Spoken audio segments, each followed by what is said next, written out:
Yo la team, décor rose, t-shirt Fitaid, merci François. D'ailleurs, si vous commandez des Fitaid, passez par lui. Si vous faites une grosse commande, demandez-lui un petit t-shirt.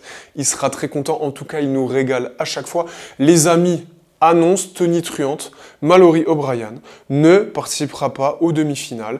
Par conséquent, la saison 2023 s'arrête ici pour elle. Nous allons en discuter, nous allons parler de son parcours, nous allons parler un petit peu aussi de son annonce tout simplement et de l'impact éventuel que cela peut avoir sur le podium.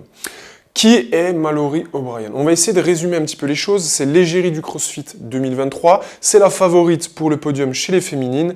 Et donc, nous sommes très déçus qu'elle ne puisse pas participer. Je vais vous lire un petit peu sa bio pour que vous puissiez comprendre l'envergure de l'athlète. Mallory O'Brien est une athlète de CrossFit.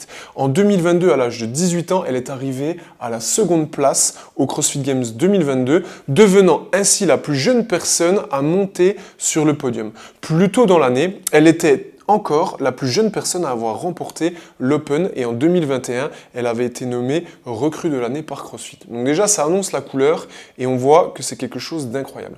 Note très importante, l'année où elle finit deuxième, donc l'année dernière, elle finit deuxième derrière le monstre Tia Claire Toumé qui a 6 victoires en individuel, donc la machine ultime absolument imbattable, qui malgré tout, on l'a senti l'année dernière, commençait à sentir le souffle chaud de Mallory sur sa nuque et qui cette année est devenue maman après une très belle carrière. Nous ne savons pas d'ailleurs si elle reviendra en individuel, mais ne participant plus, ça donnait toutes ses chances à Mallory qui devenait sans équivoque la grande favorite. Comment ça se passe pour sa carrière? Elle a commencé à concourir dans la division adolescente des CrossFit Games à l'âge de 14 ans, à partir de 2018, où elle a terminé 4e dans le groupe d'âge des 14-15 ans lors de sa première saison.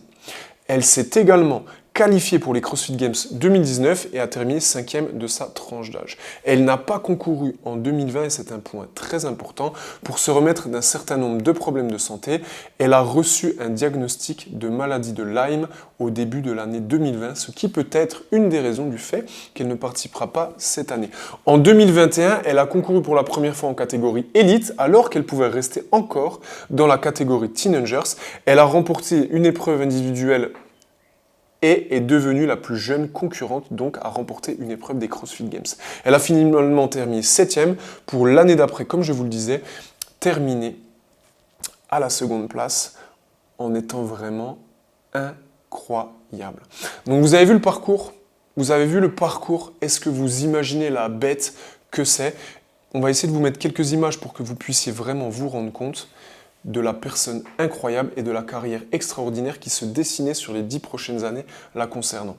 Nous savons tous que rester au plus haut niveau dans ce sport est extrêmement exigeant. Rich Froning, qui n'est plus à présenter, n'hésitez pas à dire que quand il est passé de l'individuel à l'équipe, son corps aurait encore pu tenir le choc, mais son mental n'aurait pas suivi l'abnégation, l'intensité et tout simplement le mindset qu'il faut avoir, parce que pour arriver à un tel niveau de performance et aller chercher le Saint Graal, il faut être capable d'avoir une abnégation, que ce soit sur son rythme d'entraînement, sur son rythme de vie personnelle et sur la tolérance que vous avez à la douleur, qui est juste incroyable et que personne, quasiment personne, ne peut réussir. Ce sont pour ça que quand vous gagnez CrossFit Games, vous avez quand même le titre, je vous le rappelle, de la personne la plus en forme de la planète. C'est quand même pas rien. On n'est pas en train de jouer aux échecs où on fait que réfléchir. Vous êtes la personne la plus en forme de la planète. Ça veut dire ce que ça veut dire. Nous allons vous lire son message et on va essayer d'y voir un petit peu plus clair. C'est avec le cœur lourd que j'annonce que je ne participerai pas aux semi-finales ce week-end. Parfois, nous sommes confrontés à des défis personnels qui exigent notre attention. Il est important de prioriser notre bien-être et de profiter du soutien des proches. Je suis reconnaissant de la compréhension et des encouragements de mon coach Matthew Fraser, qui lui d'ailleurs non plus n'est plus à présenter, de mon équipe et de mes amis, de ma famille et de mes fans. Leur soutien inconditionnel signifie tout pour moi. Rappelez-vous que la vie ne se résume pas seulement à gagner des trophées ou à atteindre des objectifs. Il faut trouver l'équilibre, prendre soin de soi et chérir les moments qui comptent vraiment. Je vais profiter de ce temps pour me concentrer sur ce qui est important pour moi et j'apprécie votre compréhension pendant cette période. Je souhaite bonne chance à mes coéquipiers et à mes concurrents. Petite note, si elle souhaite bonne chance à ses concurrents, nous espérons qu'elle va revenir encore plus forte. Ça nous fait rappeler un petit peu le message qu'avait posté Ale Adams, la protégée de Rich Froning, qui était aussi parmi les meilleurs mondiales, le top 10 mondial, sur le fait que c'était beaucoup trop déraisonnable, le stress, et qu'elle n'arrivait plus à trouver l'intérêt de la compétition par rapport au stress déraisonnable et aux problèmes de santé qu'elle accumulait par cette activité. Donc nous comprenons complètement. Un tas de théories du coup peut foisonner. Ne tirons pas de conclusions hâtives, ne ternissons pas l'image incroyable et le parcours de cet athlète.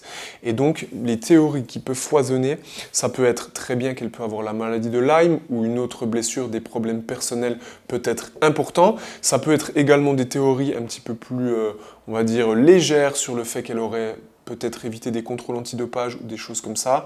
Ne vous laissez pas gagner par des vilaines théories. C'est une athlète qui a une image publique. Elle a un peu plus de 719 000 personnes sur Instagram. C'était l'égérie des 5 prochaines années pour le CrossFit Games compétitif féminin. Donc je pense que nous en saurons bientôt plus sur cet épisode. Quel impact, les amis, sur le podium? Quel impact sur le podium? Laura Horvath, première place? Peut-être. Elle en a l'étoffe, elle a frôlé le podium, elle a frôlé le Saint Graal plusieurs fois.